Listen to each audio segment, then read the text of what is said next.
ഈ യുക്തിവാദികളൊക്കെ ഉണ്ടല്ലോ തെരഞ്ഞു പിടിച്ച് തല്ലുകയാ വേണ്ടത്. ദൈവമില്ല, അമാനുഷികമായ ശക്തിയേ ഇല്ല എന്നൊക്കെയാണല്ലോ ഇവിടെ പ്രചരണം. ഇതുപോലെ മരിച്ചുപോയ ഒരാൾക്ക് വീണ്ടും ജീവൻ കൊടുക്കാൻ ഈ യുക്തിവാദികളെ കൊണ്ട് പറ്റുവോടോ? താനെന്തിനാ എന്റെ അടുത്ത് ചൂടാവുന്നേ? ഞാനെന്താ യുക്തിവാദിയാ? MBBS അത്ര MBBS എന്താ കാര്യം? അവന്റെ വൈദ്യശാസ്ത്രം തോറ്റെടുത്ത് സ്വാമി കുഞ്ഞികൃഷ്ണാനന്ദയുടെ ദൈവശക്തി വിജയിച്ചില്ലേ? വിജയിച്ചു. ഇങ്ങനെ ഒരു സിദ്ധൻ ഇവിടെ ഉള്ളത് ഈ നാടിന്റെ ഭാഗ്യാന്ന് കരുതിയാണ്.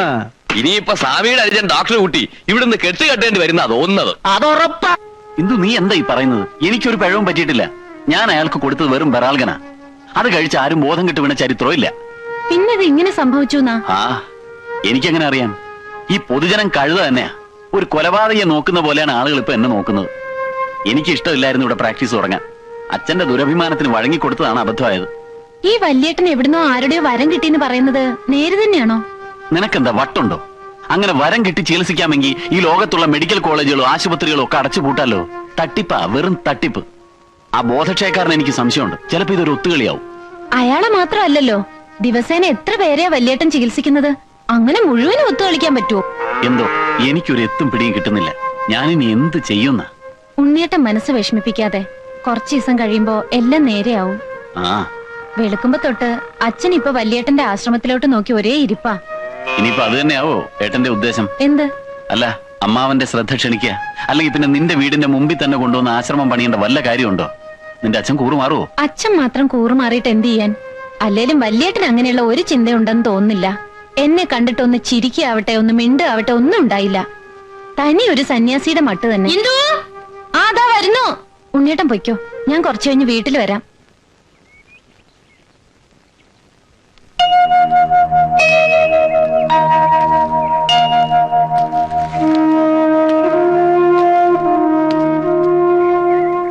ഉണ്ണിയില്ലേ?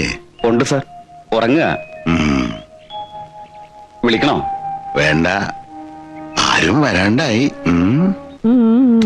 ഒരു മുறை വന്നൊരു പാതായ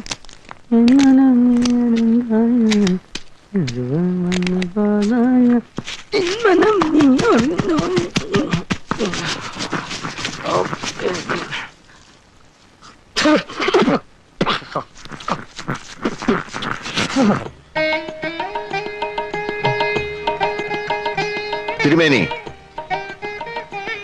ഈ സാധു പ്രാണിക്ക് തീ പൊള്ളുന്ന പനിയാണ്. നമ്മുടെ ക്രോസിനാദി വടകം റെഡിയായോ? ക്രോസിനാദി വടകം റെഡി ആയിക്കൊണ്ടിരിക്കണു. 6 നേരം വിഴുങ്ങാനുള്ളത് എടുത്തു കൊടുത്തോളൂ. അടിയൻ. 2 നേരം കഴിച്ചാൽ തന്നെ പനി മാറും. എന്നാലും മരുന്ന് നിർത്തണ്ട. ഈ ക്രോസിനാദി വടകം എന്ന് പറയുന്നത് 17 പച്ചമരുന്നുകളുടെ ഒരു അപൂർവ സംഗമ. ഒരു കാര്യം മറക്കണ്ട, പരമാനന്ദ ഗുരുവിനെ മനസ്സിൽ ധ്യാനിച്ച് വേണം സേവിക്കാൻ. എഴുന്നേറ്റോളൂ. അടുത്ത ആള് വരൂ.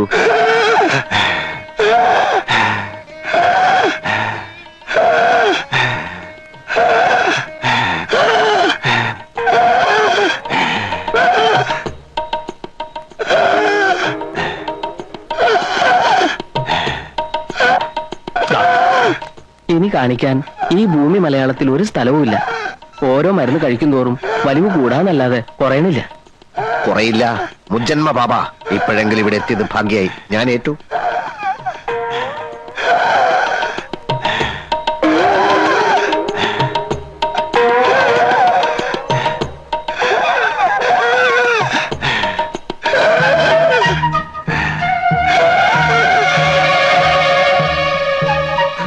എടോ ചാക്കോ, ഗുരുതരമായ ഒരു പ്രതിസന്ധി കടന്നു വന്നിരിക്കുകയാണ്. മനസ്സിലായി. ഉടനെ എന്തെങ്കിലും ചെയ്തില്ലെങ്കിൽ ആ കിഴവൻ അന്ത്യശ്വാസം വലിക്കും.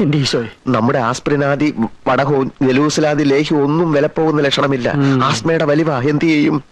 ആസ്മയുടെ വലിവ എന്ത് ചെയ്യും? ആടലോടകത്തിന്റെ ഇലയോടൊപ്പം കുറച്ച് വിക്സും കൂടി അരച്ചു കൊടുത്താലോ? എന്നിട്ട് ആളെ കൊല്ലാനോ? വിക്സ് പുറത്തല്ലോടെ പറഞ്ഞിട്ട് അതകത്ത് കഴിക്കാനുള്ളതാ. ഒന്ന് പരീക്ഷിച്ചു നോക്കാം. ഏറ്റ ആസ്മാക്കാരെയൊക്കെ നമ്മുടെ വരി നിർത്താലോ? ഏറ്റില്ലെങ്കിൽ കെട്ടും കെട്ടി സ്ഥലം വിടുകയും ചെയ്യാം. ഇതുവരെ ഉണ്ടാക്കിയെടുത്ത പേര് എന്ത് വില കൊടുത്ത് നിലനിർത്തിയേ പറ്റൂ. അലമാരി കുറച്ച് ബ്രാൻഡ് ഇരിപ്പുണ്ട്. അതിലൊരു പെഗ്ഗെടുത്ത് അതിൽ കുറച്ച് വിക്സ് മിക്സ് ചെയ്ത് കൊടുത്താലോ? നിർത്തണം. തനിക്ക് വിക്സിന്റെ ഏർപ്പാട് മാത്രമേ അറിയൂ. ചൂടായതുകൊണ്ട് കാര്യമില്ല. ഈ വേഷമൊക്കെ വലിച്ചു വരി കേട്ട് ആലോചിക്കണം ഇങ്ങനെയൊക്കെ ചെയ്യേണ്ടി വരും. താനും വലിച്ചു കയറ്റിയിട്ടുണ്ടല്ലോ ഒരിക്കലും ചേരാത്തൊരു വേഷം. ഒരു കാര്യം ഞാൻ പറഞ്ഞേക്കാം. ഈ ചാക്കോ ഇതുവരെ അന്തസ്സായിട്ട് ജീവിച്ചിട്ടുള്ളൂ. ഉവ്വ്. ആൾക്കാരുടെ മുമ്പിൽ വെച്ച് അടിയൻ സാമി എന്നൊക്കെ ഞാൻ പറയും. അത് താനൊരു താപ്പാക്കരുത്. ഈ ബിസിനസ്സിൽ 40% എനിക്കും 60% ലാഭം തനിക്കുമാ. ആ നിലയ്ക്ക് താൻ സ്വന്തമായിട്ട് ആലോചിച്ച് എന്താ വേണ്ടെന്ന് ചെയ്. അല്ല പിന്നെ ചാക്കോ, ഒരാപത്ത് വരുമ്പോ കൈയൊഴിയരുത്. താനൊരു കാര്യം ചെയ്. ആ ബ്രാൻഡിയിൽ കുറച്ച് ചൂടുവെള്ളം, ചുക്ക്, കുരുമുളക്, ഏലക്ക ഇതൊക്കെ ചേർത്ത് അയാൾക്ക് കൊടുക്ക്. ഇതിലും ഭേദം കുറച്ച് രസം വെച്ച് കൊടുത്താ പോരെ? താൻ പറഞ്ഞത് ചെയ്താൽ മതി. എന്തായാലും ദോഷമൊന്നും വരില്ല. ആൽക്കഹോളല്ലേ. എന്നിട്ട് അയാളോട് നാളെ വരാൻ പറയും. അയാൾ വരുമെന്ന് തോന്നുന്നില്ല. കാരണം അയാൾ ഇന്ന് തന്നെ കാലിയാവും. താൻ വരാൻ പറയടോ. എന്തിനാടോ? അതിന് വേറെ വഴിയുണ്ട്. എന്ത് വഴി? ഈ വലിവ് തുടങ്ങിയിട്ട് എത്ര കാലായി? കുറച്ചു കാലമായിട്ടുള്ളൂ. കൊറേ കാലായി. ആ ഇത്തിരി കോംപ്ലിക്കേറ്റഡാ, സാരമില്ല. ഈ ഗുളിക ഒരാഴ്ച കഴിച്ചാ മതി, ശരിയായിക്കോളൂ. Thank you doctor. ഈ പിള്ളവാദം, ആമവാദം, സ്തംഭിതവാദം, രക്താർബുദം, ഗുന്മൻ, ആന്ത്രവായു, ക്ഷയം, കുഷ്ഠരോഗം എന്നിവയ്ക്കുള്ള മരുന്ന് കൂടി ഒന്ന് കുറിച്ച് തരൂ doctor. What nonsense you are talking? Hey, കുടുംബാംഗങ്ങൾക്ക് ഈ ജാതി അസുഖങ്ങൾ ഉണ്ടായാൽ പ്രാഥമിക മരുന്നുകൾ കൈവശം ഉണ്ടെങ്കിലേ ഇത്രയും ദൂരം വരാണ്ട് കഴിയാലോ അല്ലേ? കൺസൾട്ട് ചെയ്യാതെ എങ്ങനെയാ മരുന്ന് കുറിച്ച് തരാൻ പറ്റുക? അത് ഡോക്ടർ ഞങ്ങളെ സഹായിച്ചേ പറ്റൂ.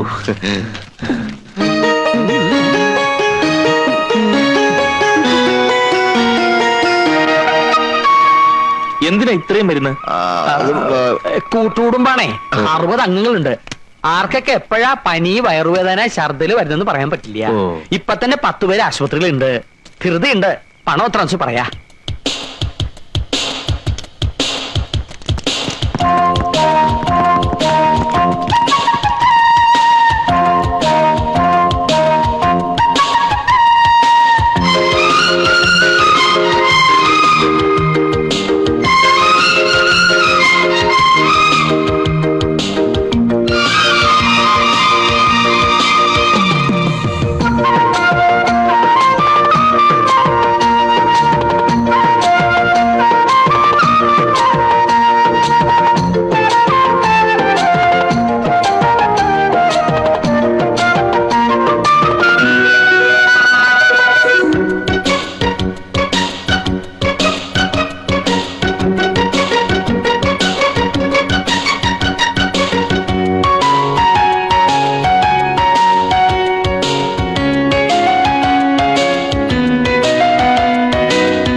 ആള് വരുന്നടാ.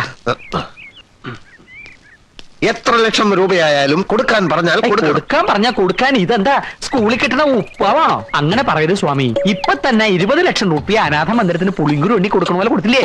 ഇനിയും കൊടുക്കും. എനിക്ക് എന്തിനാ കാറും ബംഗ്ലാവും ഒക്കെ? അങ്ങനെ ഒരു ജീവിതം നാം കാക്ഷിക്കുന്നില്ലല്ലോ. അതറിയാം. എന്നാലും ഇന്ത്യയിൽ തന്നെയുള്ള നമ്മുടെ മറ്റ് ആശ്രമങ്ങൾ സന്ദർശിക്കാൻ സ്വന്തമായ ഒരു വിമാനം വാങ്ങിച്ചൂടെ? എത്ര കാലം എന്ന് വെച്ചിട്ടാ സമയനിഷ്ഠയും വൃത്തിയും ഇല്ലാത്ത നമ്മുടെ സർക്കാരിന്റെ വിമാനത്തിൽ യാത്ര ചെയ്യാ? വിമാനം വേണേ 1-2 വാങ്ങിക്കാം. ബാക്കിയുള്ള കാശ് അനാഥ മന്ദിരത്തിന് കൊടുക്കാലോ. അനാഥ മന്ദിരത്തിലേക്കുള്ള കൊടുപ്പും നിർത്തിക്കൂടെ? ഏതാനും ചില ലക്ഷങ്ങൾ സ്വാമിയുടെ ബന്ധുക്കൾ കൊടുത്തൂടെ? എനിക്ക് ബന്ധുക്കളും. ലൗകിക ജീവിത കാലത്ത് ഞാനൊരു പെൺകുട്ടിയെ സ്നേഹിച്ചിരുന്നു. ഇപ്പൊ എനിക്ക് ഏത് ബന്ധുക്കൾ? തമിഴിലൊരു ചൊല്ലുണ്ട്, തമ്പി ഉനക്ക് എതുക്ക് ബന്ധുക്കൾ ശത്രുക്കൾ. കേട്ടിട്ടില്ലേ? ഇല്ല. എന്നാ ഇപ്പൊ കേട്ടോളൂ. നടപ്പിന് ലേശം വേഗത കൂട്ടുക. കാത്തിരിപ്പുണ്ടാവേ രോഗികള്.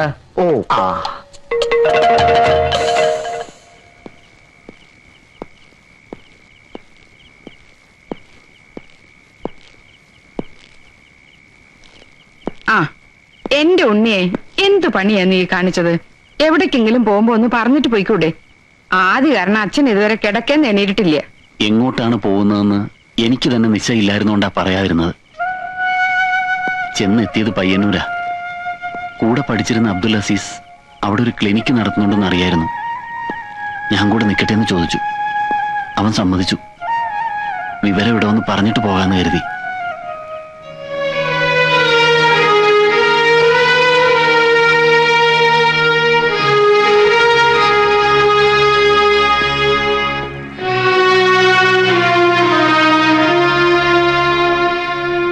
വേറെ വഴിയില്ല. വലിയ പ്രാക്ടീസ് ഒന്നും കിട്ടിയെന്ന് വരില്ല. എന്നാലും തൽക്കാലം ഈ നാട്ടിൽ നിന്നൊന്ന് രക്ഷപ്പെടാലോ എന്ന് കരുതിയ. എല്ലാം സ്വയം അങ്ങ് തീരുമാനിച്ചു. അത് എന്റെ വിശ്രമകാലത്ത് നീ ഒരു ഡോക്ടറായി ഇവിടെ വരുന്ന രോഗികളെയും ചികിത്സിച്ച് നമ്മുടെ തറവാടിന്റെ പാരമ്പര്യം തുടർന്നു പോകുമെന്ന് ഞാൻ മോഹിച്ചു. എല്ലാവർക്കും അവരവരുടെ കാര്യമാണ് വലുത്. 32 കൊല്ലം ഉപ്പും ചോറും കൊടുത്തു വളർത്തി നിന്റെ ചേട്ടൻ എന്നെ ഒരു ശത്രുവായി കണ്ടി പടിയിറങ്ങി. നീ ഇപ്പോ വയസ്സായ ഞങ്ങളെ രണ്ടുപേരെയും വിട്ടുപോവായി. ഒന്നും ആലോചിക്കാഞ്ഞിട്ടല്ല അച്ഛാ. ഇനി എന്ത് വിശ്വസിച്ചാ ഞാൻ ഈ നാട്ടില്? നീ പഠിച്ച വൈദ്യശാസ്ത്രത്തിൽ നിനക്ക് വിശ്വാസമുണ്ടോ? ഉണ്ട്. എങ്കിൽ എവിടെയും പോണ്ട. എനിക്കറിയാം നടന്നതൊക്കെ ചതിയാണ്. ഞാൻ വഴി കണ്ടുവച്ചിട്ടുണ്ട്. നീ സമാധാനിക്ക.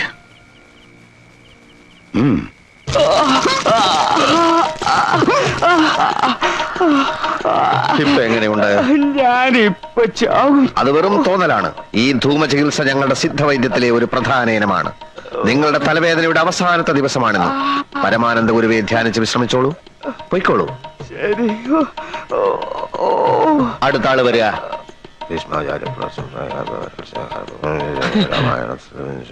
ഈശോയെ,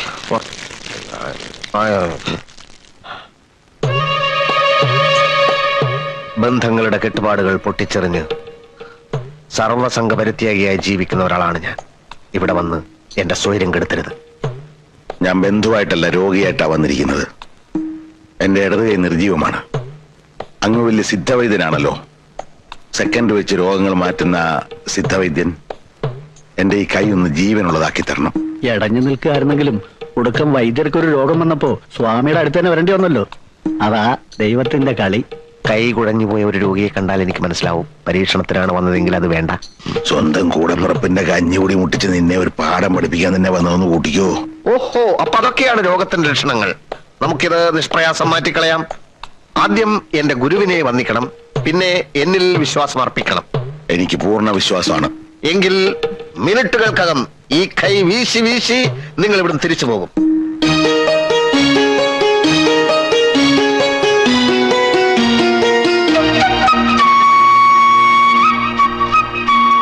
ഇതൊരു പ്രത്യേകതരം രോഗമായതുകൊണ്ട് ഒരു പ്രത്യേകതരം മരുന്ന് തന്നെയാണ് ഞാൻ പ്രയോഗിക്കാൻ പോകുന്നത്. തിരുമേനി, എന്ത് മരുന്നാണാവോ? താങ്കളുടെ അറിവിൽപ്പെടാത്ത എത്രയോ പച്ചമരുന്നുകൾ നമ്മുടെ സഹ്യാദ്രി സാനുക്കളിൽ ഇല്ല എന്നുണ്ടോ? ബ്രഹ്മർഷി പരമാനന്ദ ഗുരുവെ മനസ്സിൽ ധ്യാനിച്ചുകൊണ്ട് കാള കാടി കുടിക്കണ മാതിരി ഒറ്റ വലിക്ക് അങ്ങോട്ട് കുടിച്ചോളൂ. ഇതെന്താണെന്ന് പറഞ്ഞില്ല. അതൊരു രോഗി അറിയേണ്ട കാര്യമല്ല. വിശ്വാസമാണ് പ്രധാനം. പിന്നെ താങ്കൾ ഒരു വൈദ്യൻ കൂടി ആയതുകൊണ്ട് ഞാൻ സത്യം പറയാം. ഇത് ഉമ്മത്തിൻ കായ അരച്ചു കലക്കിയതാണ്. എടാ ദ്രോഹി, ഇരിക്കാനാ പറഞ്ഞത്. ഇവിടെ എന്റെ നിയമമാണ്. മരുന്ന് കുടിക്കൂ. ഉമ്മത്തങ്കായ അരച്ച് കലക്കി കുടിച്ചാൽ ചത്തുപോകുന്ന ആർക്കാണ് അറിഞ്ഞുകൂടാത്തത്? ഉമ്മത്തിൻകായ വിഷമാണെന്ന് എല്ലാവർക്കും അറിയൂ. പക്ഷെ ഈ പ്രത്യേക വാതരോഗത്തിന് ഉമ്മത്തിൻകായ ഔഷധത്തിന്റെ ഫലം ചെയ്യുന്ന പലർക്കും അറിയില്ല. ഓഹോ, എന്നാ തിരുമേനി ഇതിന്നൊരു കവളം കൊണ്ട് കുടിക്കുക. എന്നിട്ട് ഞാൻ കുടിച്ചോളാം. വാതരോഗം ഇല്ലാത്തയാൾ ഇത് കുടിച്ചാൽ അപ്പ തട്ടിപ്പോകും. താങ്കൾക്ക് വാതരോഗമുണ്ടല്ലോ, അതുകൊണ്ട് ധൈര്യമായി കുടിച്ചോളൂ. കഴിക്കൂ.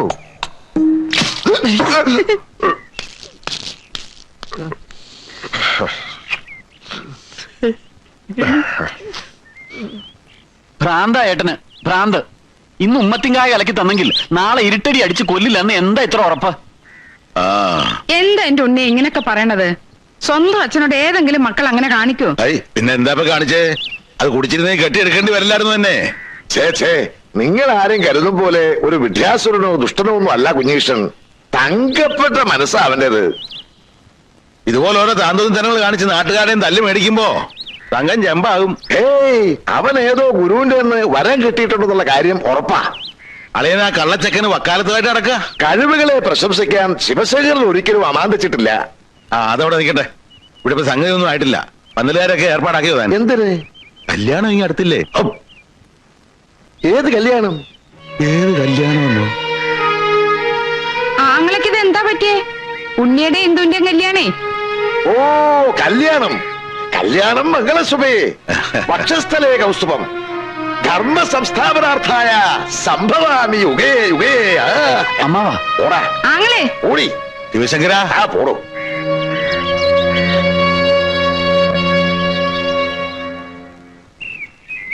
എന്റെ കർത്താവ്, ഇതൊരു മെനക്കെട്ട ജോലിയാണല്ലോ.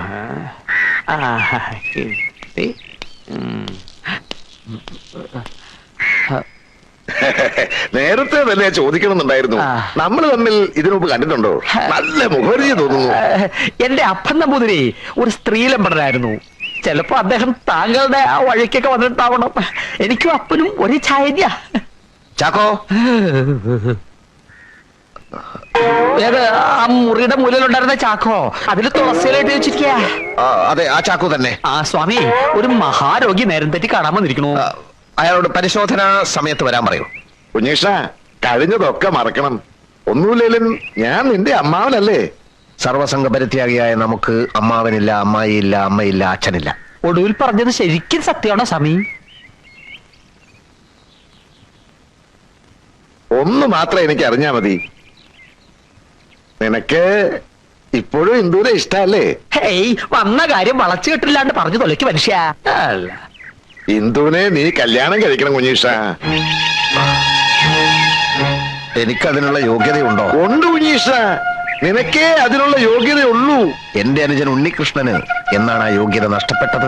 എന്തിനാ കുഞ്ഞീഷ എഴുതാപ്പുറം വായിക്കണത്? ആ കഥ കഴിഞ്ഞു എന്ന് വിചാരിച്ചോളൂ. വിചാരിക്കാൻ ബുദ്ധിമുട്ടുണ്ട്. നിങ്ങളൊക്കെ ചേർന്നൊരു വിത്തുപാകുന്നു, അതിന് വെള്ളമൊഴിക്കുന്നു, വളമിടുന്നു. അങ്ങനെ അത് ചെടിയാകുന്നു, മരമാകുന്നു. ആ മരം കായ്ക്കുന്നു, കായ പഴുക്കുന്നു. അതുപോലെ നിങ്ങളുടെയൊക്കെ അധ്വാനത്തിന്റെ പഴമല്ലേ ഉണ്ണികൃഷ്ണൻ? ആ പഴം ഏതോ കാക്കകൾക്കും പട്ടികൾക്കും എറിഞ്ഞു കൊടുത്തിട്ട് ഇപ്പൊ നാണമില്ലാതെ എന്റെ മുമ്പിൽ വന്ന് മൂങ്ങുകയാണല്ലേ? ഭർത്തിയില് കൈപ്പിഴ ജന്മസിദ്ധയിലാണല്ലോ കുഞ്ഞീഷ്ണ. കൈപ്പിഴകളെ പറ്റിപ്പോയി, ഒരുപാട് അബദ്ധങ്ങൾ ചെന്ന് ചാടിപ്പോയി. മറക്കണം, പൊറുക്കണം. ഈ അമ്മാവനെ നീ ഒന്ന് സഹായിക്കണം. എന്റെ മകൾക്ക് നീ അല്ലാതെ ആരുമില്ല കുഞ്ഞീഷ്ണ.